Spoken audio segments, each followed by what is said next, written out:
Hey guys, it's Will. Hopefully, you're having a great day today. So, the SpaceX IPO is the most anticipated IPO of this century, and some CEOs from top tech companies are saying that this IPO will be 100 or 300 times greater than any of the previous IPOs we saw in comparable dot-com boom era stocks. You're going to see that there is a correlation now where we're seeing a much greater anticipation of this SpaceX IPO than any other IPO we've seen in history. We just wrapped up our daily live trading session where we were trading not much. We had Keel going, we had AAOI in the data center markets, photonics markets. While the data center market was doing quite well, the space tech market has been off to an okay start this week. Rocket Lab, one of the top end-to-end companies, did find that bottom we were looking for right here that we saw on Friday around that $105 range. We did see that bounce this morning, and they bounced up from 105 to now sitting at about 113 as we approach midday in Monday's session. If you were to look back from May 27th, that's when the sell-off started, right around the Blue Origin explosion. Almost every single one of these space stocks has been selling off since. If you look at Redwire, it's a similar situation where we've seen that pullback from $28, now finding potentially a bottom here around $17, bouncing slightly and seeing a big dip on Friday, but today seeing a little bit of momentum carrying them potentially into that continued reversal, with targets back up in those $20 to $25 levels for Redwire. So Redwire, RDW, Intuitive Machines over on LUNR. That is a stock that's also seen all-time highs recently up to $46 and then sold down. We did see that bottom actually not hold on LUNR, Intuitive Machines. They're a top infrastructure play that has been seeing a lot of transportation contracts connecting different infrastructure up in space, and they're working on the lunar missions, and they have actually continued their downtrend, not finding support, dragging it out a little bit. There's that trend potential where they do see the reversal continue up into these levels. So I'm traveling and I'm at this Mammoth Hotel here over in Mammoth Mountains. And one of the things that's so interesting about this space tech IPO, we got internet here. It was kind of slow today in our market session. Wi-Fi is okay sometimes at different hotels in the mountains. But then you get into the SpaceX company Starlink that is a part of SpaceX that they're seeing in revenue. And I use Starlink over in the mountains when I'm using the remote internet. I got to get access with hundreds of megabytes per second. It's very fast. It's better than on almost any company. And also we have a rental unit where in the past, tenants would use, Wild Blue or some Viasat or some slow internet. But now you see that they're using, Starlink because it's so fast. Now, because it's so fast, they're making a lot of money. They're getting a lot of people to switch over to their software. And some people might see that as one of the main catalysts for what will propel the SpaceX market is that SpaceX space tech market, so that basically they have some revenues to show. They see some good growth from the space Starlink technology. But that's the thing, I don't think that's going to be the only thing. If we were to look at SpaceX right now, the biggest catalyst right now, most likely, is going to be this XAI deal. So XAI is Elon's other company where they have the largest supercomputer in the world, the Colossus, they call it. And they recently partnered with Google. So if you guys aren't aware, Elon actually merged XAI with SpaceX.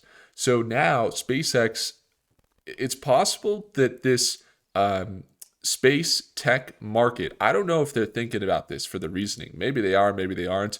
It's just a net positive. Down to the roots, usually a better deal if you have a company kind of merge with others so that it can just be more valuable. But when it comes down to the integrity of this IPO and how we could see, a lot of people scared about a big sell-off, right? You get a big, let's say, recover or a big sell-off after this IPO, which, by the way, you probably can buy IPO shares. If you're over on Robinhood, they have the IPO shares. I think they had them on Webull. You can get them on various platforms right now. But one of the concerns is that you see a big sell-off. But with this deal, if you look at this deal, it's a 32-month just agreement with Google where they're actually getting nearly $1 billion monthly. SpaceX will be earning $1 billion monthly through the division of SpaceX that is XAI, which is the largest AI supercomputer in the world, for Google to pay nearly $1 billion monthly, $920 million to be exact, for 110,000 NVIDIA GPUs to meet the surging AI demand, making a significant partnership between the competitors. Now, what's important about this deal and why I would really stress that, this isn't probably your average IPO. If you had just an IPO like a company like, Virgin Galactic, Virgin Galactic came out, ticker symbol SPCE, and they came out with their IPO. Everybody was really excited. And then, the financials hit, which we like to use Prophecy over here. Let me pull it up as well.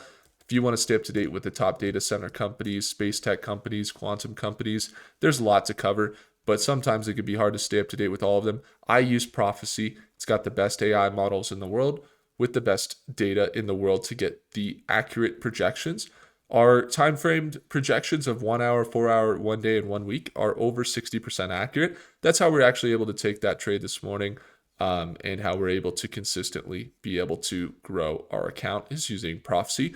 But you see some negative projections there. If you'd like to get access to Prophecy, it's the third link in the description below to go get access. But my point is that when we're looking at this move here with Virgin Galactic, for example, when they IPO'd, negative net income, revenues basically non-existent. They didn't have financials to really back anything. And like most IPOs that are in those types of situations, they continued to sell down by 98%. They kind of hyped up, people are excited, they spiked up to $850, even up to $1,200. But as it is today, after that February 2021 high of $1,230 or whatever, now they are back down to $4 a share. And they've sold off tremendously. They've had this little pump, obviously, ahead of the SpaceX IPO. But the reason that they sold off is simply because the integrity of the financials were so poor that while it was really exciting and the technicals were kind of like trending and it was bullish and everybody's, hyped up, it wasn't sustainable. Just like anything in life, if it's built without integrity, then it won't be sustained. And so when it comes down to, this SpaceX IPO and people look at SpaceX, what's the number one common misconception that people might have about this IPO? It's most likely going to be that they're anticipating that big sell down. Not very solid financials, not really good revenue generation, that they're going to be operating at big losses.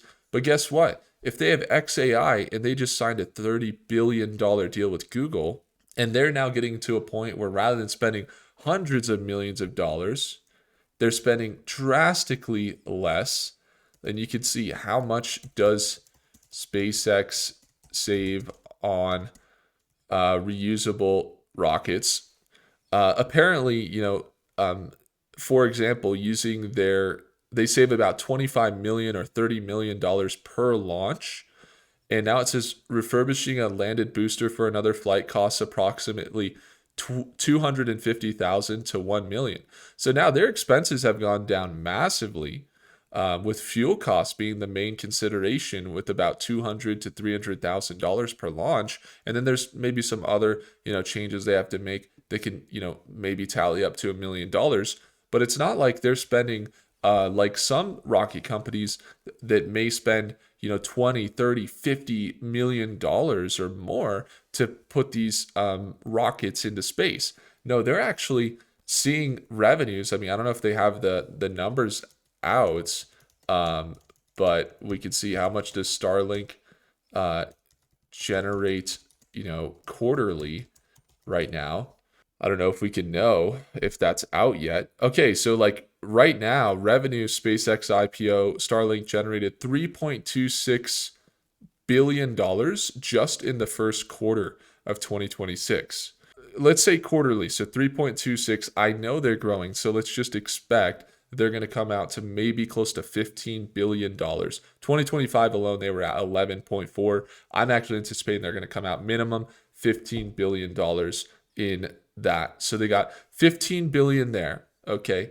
They've got the Google deal, but we can also say So let's call it 15 billion on the Starlink, but then let's also say let's say XAI.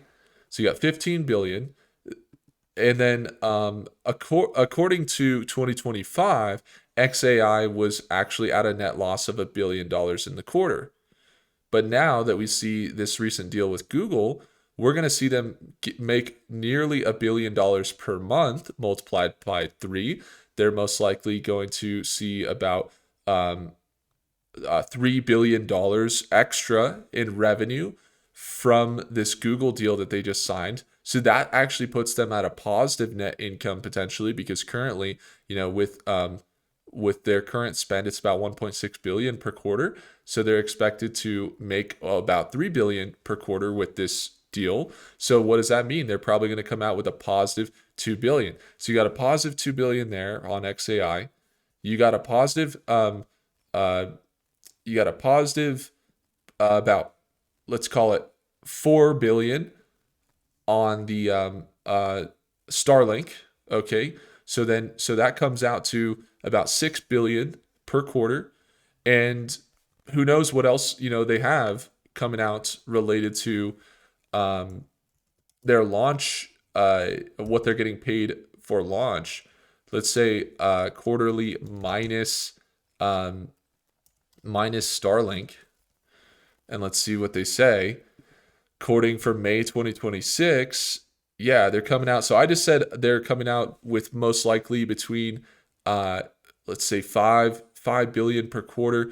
That's what they did in quarter 2026. So they're looking at probably about $5 billion to $6 billion.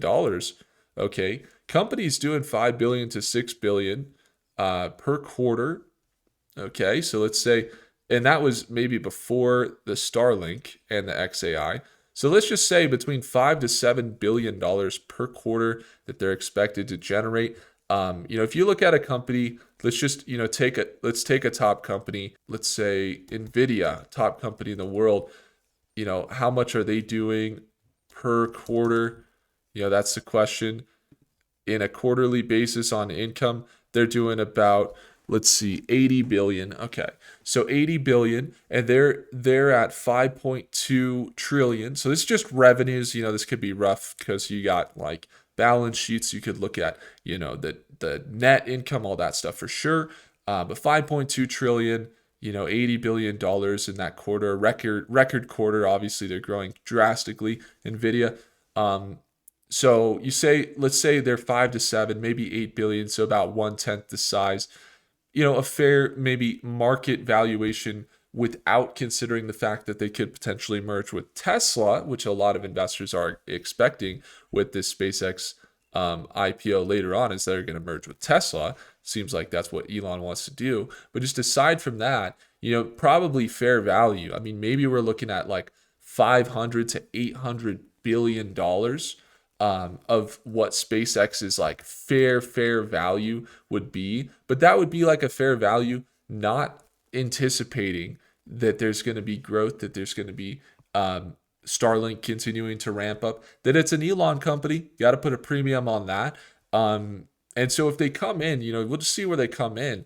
But my point is that, it might not be as drastic. It definitely, I don't see this thing being one of these Virgin Galactic instances where you see a 98% sell down after IPO. And I will be buying some shares and holding some shares of SpaceX at IPO. I have friends that work at SpaceX and Rocket Lab, and I think that they're a really good company long term. I'm going to continue to hold them. And I use Starlink. I love the technology. Yes, we could see that potential big sell down, and you could see the whole market kind of dip after this IPO. But there's also that potential. There is that potential that they could actually stabilize and hold between that $1 to $2 trillion, and then on the fact that they may merge with Tesla or something, actually hold at $2 to $4 trillion.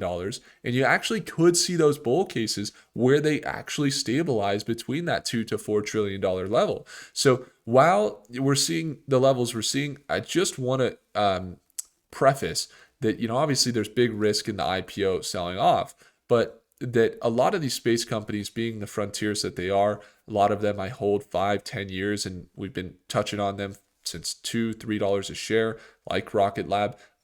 Or Redwire, we've been covering that one, so it's $4 or $5 a share. We see them; their financials look excellent, and they've sold off tremendously, and they're at that. Well, they're now up down to $19, but they're still at a discount. And so my point is that the SpaceX market, if you're long term, it's actually a beautiful time to be looking at it. If you're really short term and you're expecting to make money in the next 3 days, 5 days, or a week, you can totally do that. But the way that you'd probably want to play it, at least this is how I would play it, and this is kind of how we do it, is let's say you're trading LU and R. If it's short term, it's technical. You might look at a previous resistance. You might look, for that continue of the trend, and you're going to see them continue up here, and you might look for them to bounce around a support level here, and you might say, okay, we're going to see that potential recovery of 25-30%, or maybe it's just a day trade up to that 10-20%. But let's say you're doing a swing trade. All right, so you're going for 50%. You don't even want to hold the company long term. Maybe you don't like them long term. You're just capitalizing on SpaceX hype. You think it's going to rally. Well, in that case, manage risk. Have a stop loss down here where it's like you're not going to lose more than 2 or 3% or 4% or something like that, and go for that margin for profit up here of 40-50%, and just have clear risk management. Use things like a stop loss. Go for those margins for profit, but do it in a structured way in a short-term trade. When we take trades like that, we do it at market open because that's when the best opportunities present themselves. And we use tools like Prophecy that gives us accurate projections of over 50% direction accuracy in the short term for the next 1 hour, 4 hour, and 1 day. So if we're doing it, we have clear tools that help us keep up with any stock from the best models in the world with the best data in the world. And if you want to grab it, it's the third link below. If you want to tune on into our daily live trading sessions that we have every day, Monday through Friday, watch my entries and my exits, it's the second link in the description below. And if you would like me to work with you on those structured trades or help you with long-term frontier investing in photonics, data center, semiconductor, robotics, maybe it's space tech, maybe it's just AI in general, quantum computing, a lot of these companies we've covered since $1 a share. And you can find all the proof in the first link in the description, and we can potentially work together if it's the right move. So go have a look there. If I earned your thumbs up, hit the like button. Let me know your thoughts down below on what you think on the SpaceX IPO. Again, you could see that big potential surge, but I don't think the correction will be as large as we might expect if we do get a big valley after the IPO. Do consider subscribing, and I'll see you in the next video. Take care.